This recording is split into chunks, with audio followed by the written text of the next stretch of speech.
Someone has been observing you more carefully than you realize, tracking your movements, your patterns, your interactions with others, all while maintaining facade of casual disinterest or appropriate distance. Uh, they're not watching the way friends watch friends or the way colleagues stay aware of each other in shared spaces. They're fixated, studying you, building detailed understanding of who you are, what you want, how you operate. And they're doing it silently because speaking would expose the intensity.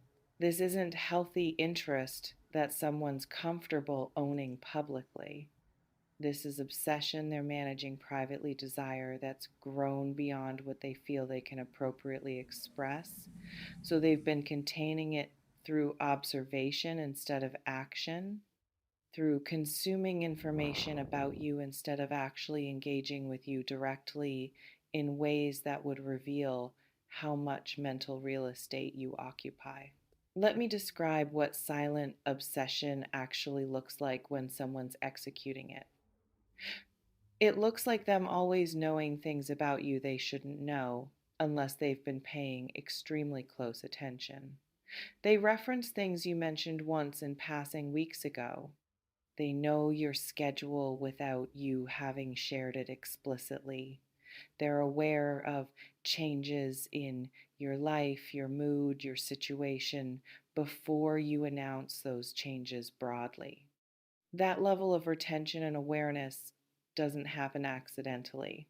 That's someone who's prioritizing information about you, who's filing away details, who's treating learning you like project they're dedicated to completing. Or it looks like them being present in your spaces with frequency that seems coincidental until you map the pattern. Same coffee shop at same time you're there. Same events you attend. Same online spaces you occupy. Always with plausible reason for being there, but the consistency reveals intention. They've learned your patterns and they're positioning themselves in your path, hoping for interaction while maintaining deniability about seeking that interaction deliberately. Or it looks like emotional responses to your life that are disproportionate to actual relationship between you. They're genuinely happy when good things happen to you, visibly bothered when you're struggling or when someone treats you poorly, affected by your romantic situations in ways that betray investment that goes beyond platonic concern. Those reactions leak through even when they're trying to appear neutral, because emotions this strong are hard to completely suppress. Some people are skilled at hiding obsession for extended periods. They can perform casual. They can maintain appropriate boundaries behaviorally, even while violating every boundary mentally and emotionally. They can act like you're just another person in their world while internally you've become the person their world revolves around. But obsession can't stay purely internal forever. Eventually, it demands expression, and that's where the move they didn't plan to make comes in. Let's pause here. This reflection invites you to consider whose attention towards you has felt more intense than the actual relationship between you would justify. Maybe someone who asks too many questions, who wants to know details about your life that go beyond what casual conversation requires, who probes gently but persistently about your relationships, your plans, your feelings, your preferences. That interrogation disguised as interest is information gathering. They're building profile, creating detailed map of who you are because they're obsessed with understanding you completely. or someone whose energy shifts noticeably when you're around. They become more alert, more engaged, more present, or conversely, they become more careful, more controlled, more obviously managing their behavior because they don't trust themselves to be natural around you without revealing too much. That hypervigilance in your presence, whether expressed as heightened engagement or heightened control, signals that you affect them more than they want you to know. Or someone who's unusually affected by your attention or lack thereof. When you engage with them, they light up. When you don't, they visibly dim. When you give attention to others, especially romantic or intimate attention, they struggle to hide reaction. That emotional volatility based on your behavior toward them reveals dependency that's characteristic of obsession rather than healthy interest. This reflection invites you to consider who becomes notably different when you're present versus when you're not. There's something specific about what desire means in this context because obsession and desire aren't always sexual or romantic, though they often are. This person wants something from you or from connection with you. They want your attention, your validation, your time, your energy. They want to be close to you, to matter to you, to occupy space in your life that matches the space you occupy in theirs. Or they want possession not in creepy ownership sense necessarily, but in the sense of wanting exclusivity, wanting to be the person you turn to, the person you trust, the person who understands you. They want primacy in your life, even though they have no legitimate claim to that position. Or the desire is romantic or sexual, and they've been suppressing it because circumstances make it inappropriate or impossible. Maybe you're not available, maybe they're not available. Maybe power dynamics or social dynamics or professional dynamics make pursuit inadvisable. So they've been managing the desire through distance and silence, through watching instead of touching, through wanting instead of having. But managed desire doesn't dissipate just because it's not being expressed. Often it intensifies. The denial feeds it. The secrecy makes it more powerful.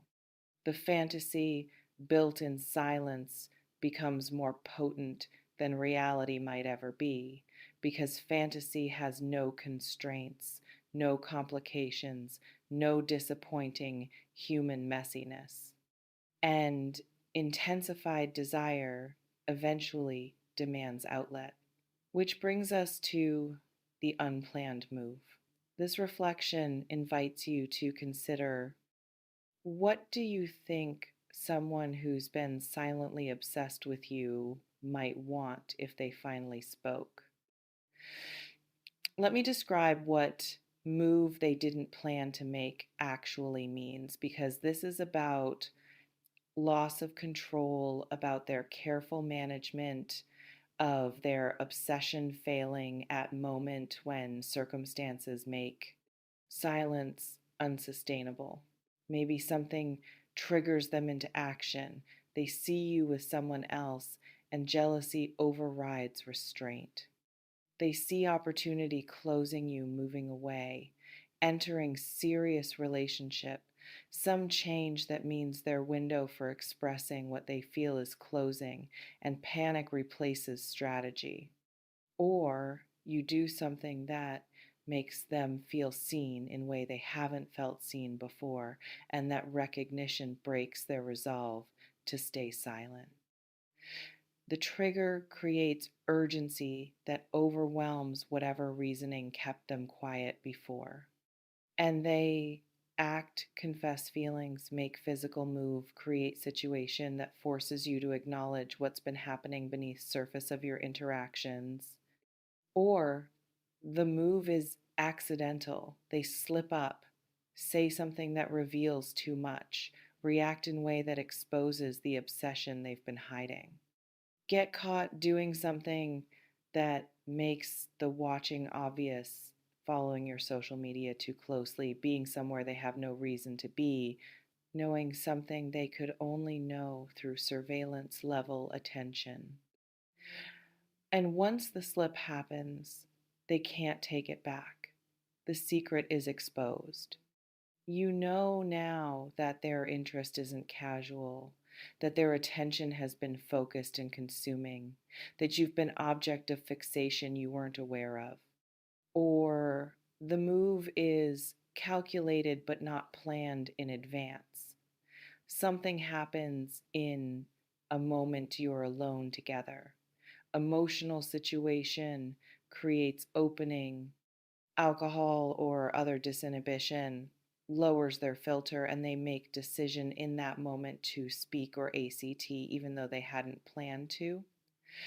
They've been thinking about it hypothetically, maybe playing scenarios in their mind, but they hadn't decided to actually do it until suddenly they are doing it, until words are coming out or hands are moving or distance is being closed in ways they can't pretend are accidental.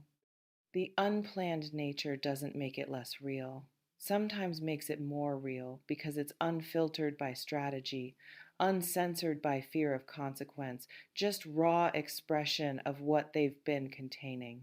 This reflection invites you to consider, how would you want someone to reveal obsessive feelings, planned conversation where they've thought through what to say, or spontaneous confession in moment of intensity? Let me address what you might need to do when this move happens, because receiving someone's obsessive desire is complicated regardless of whether you reciprocate. If you've been hoping for this, if you've suspected their feelings and you share those feelings, the revelation might feel like relief. Finally, everything's in the open. Finally, you can explore what's been hovering unspoken between you.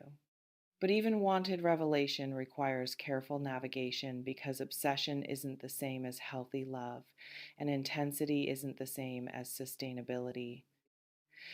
You need to evaluate whether what they're expressing is desire for actual you or desire for fantasy version they've constructed through observation without real intimacy. Do they love who you are in complicated human reality, or who you are in their imagination where you're perfect solution to their needs? That distinction matters enormously for whether relationship built on this foundation could actually work. If you don't share the feelings, if this confession or move is unwanted, you need to be clear immediately, not cruel, but unambiguous. I don't feel the same way, or I'm not interested in romantic sexual relationship with you, stated directly without softening qualifiers that leave hope where none should exist. Unclear rejection. I'm not looking for a relationship right now, or maybe someday, or I really value our friendship, gives obsessive people permission to keep hoping, keep waiting, keep investing in possibility that doesn't exist. And you need to establish boundaries around the behavior that accompanied the obsession. If they've been watching you in ways that cross privacy lines, if they've been showing up in your spaces too frequently, if they've been gathering information about you through inappropriate means, those behaviors need to stop, regardless of how you feel about the person. Obsession that's been indulged through silence can escalate when acknowledged. Being clear about acceptable versus unacceptable behavior protects both of you. If the move makes you feel unsafe, if intensity of their fixation frightens you, if their inability to control themselves seems dangerous, if history suggests they might not respect boundaries, you need to take that seriously. Tell people you trust, document concerning behavior, create distance, involve authorities if necessary. Most people experiencing obsessive feelings aren't dangerous, but some are. And distinguishing between harmless intensity and threatening fixation is critical. This reflection invites you to consider, is less than #0. 5 is greater than if someone revealed obsessive feelings for you. Would your first emotion be flattery, discomfort, reciprocation, or fear? There's something about what happens after the unplanned move that determines whether this becomes foundation for a relationship or just awkward moment you both have to recover from. If feelings are mutual and you choose to explore connection, the obsessive quality needs to transform into healthy interest or the relationship will be toxic from foundation. Obsession is about the obsessed person's needs. Love is about both people's needs. If they can't shift from "I need you to complete me" to "I want to build with you," the relationship won't work. You'll need to watch for whether they can actually see you as separate person with your own needs and boundaries, or whether they just want you to fulfill role they've assigned you in their internal narrative. You'll need to watch for whether they can handle you being human, having bad days, making mistakes, having needs that conflict with theirs, or whether they need you to stay perfect fantasy object.